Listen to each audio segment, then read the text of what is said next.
Praise the lord అందరికీ.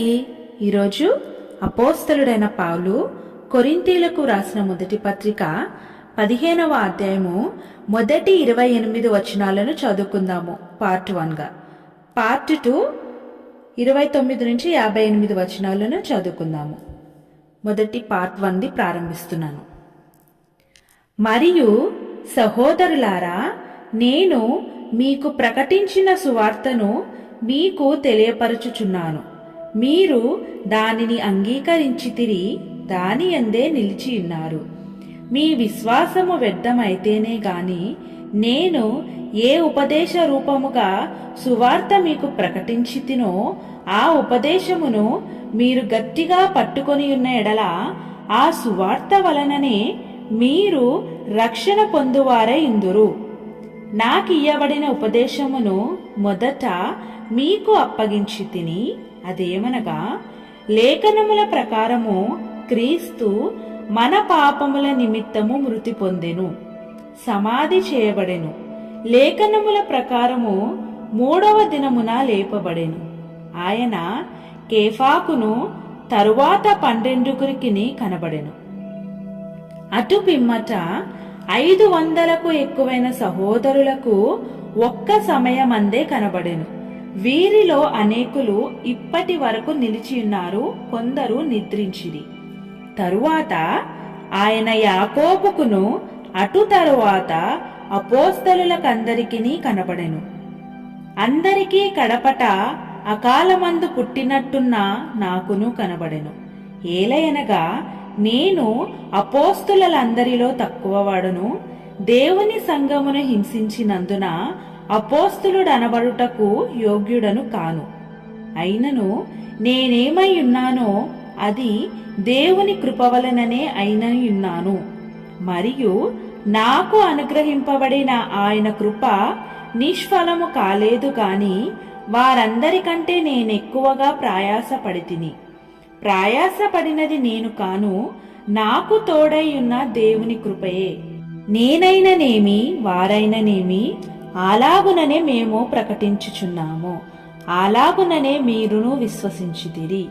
క్రీస్తు మృతులలో నుండి లేపబడి ఉన్నాడని ప్రకటింపబడుచుండగా మీలో కొందరు మృతుల పునరుత్థానము లేదని ఎట్లు చెప్పుచున్నారు?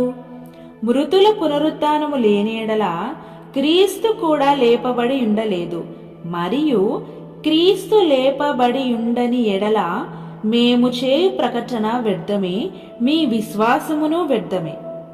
దేవుడు క్రీస్తును లేపెనని ఆయనను గూర్చి మేము సాక్ష్యము చెప్పియున్నాము గదా.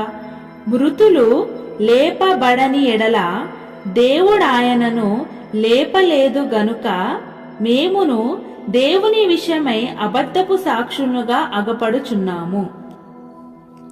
మృతులు లేపబడని ఎడల క్రీస్తు కూడా లేపబడలేదు.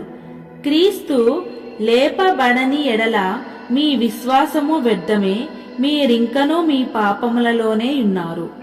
అంతేకాదు, క్రీస్తునందు నిద్రించిన వారును నశించిరి. ఈ జీవిత కాలమట్టుకే మనము క్రీస్తునందు నిరీక్షించు వారమైన ఎడల మనుషులకందరికంటే దౌర్భాగ్యులమై ఉందుము. ఇప్పుడైతే నిద్రించిన వారిలో ప్రథమ ఫలముగా క్రీస్తు మృతులలో నుండి లేపబడి ఉన్నాడు. మనుష్యుని ద్వారా మరణము వచ్చెను గనుక మనుష్యుని ద్వారానే మృతుల పునరుత్థానమును కలిగెను. ఆదామునందు అందరూ ఎలాగు మృతి పొందుచున్నారో అలాగునని క్రీస్తునందు అందరూ బ్రతికింపబడుదురు. ప్రతివాడును తన తన వరసలోనే బ్రతికింపబడును. ప్రథమ ఫలము క్రీస్తు. తరువాత క్రీస్తు వచ్చినప్పుడు ఆయన వారు బ్రతికింపబడుదురు. అటు తరువాత ఆయన సమస్తమైన ఆధిపత్యమును సమస్తమైన అధికారమును బలమును కొట్టివేసి తన తండ్రి అయిన దేవునికి రాజ్యమును అప్పగించును. అప్పుడు అంతము వచ్చును. ఎందుకనగా తన శత్రువులనందరినీ తన పాదముల క్రింద ఉంచు వరకు ఆయన రాజ్య పరిపాలన చేయుచుండవలెను. కడపట నశింపజేయబడు శత్రువు మరణము. దేవుడు సమస్తమును క్రీస్తు పాదముల క్రింద లోపరచి ఉంచెను. సమస్తమును లోపరచబడి ఉన్నదని చెప్పినప్పుడు ఆయనకు సమస్తమును లోపరిచిన వాడు తప్ప సమస్తమును లోపరచబడి ఉన్నదను సంగతి విషదమే. మరియు సమస్తమును ఆయనకు లోపరచబడినప్పుడు దేవుడు సర్వములో సర్వమగు నిమిత్తము కుమారుడు తనకు సమస్తమును లోపరిచిన దేవునికే తానే లోబడును. ఆమేన్.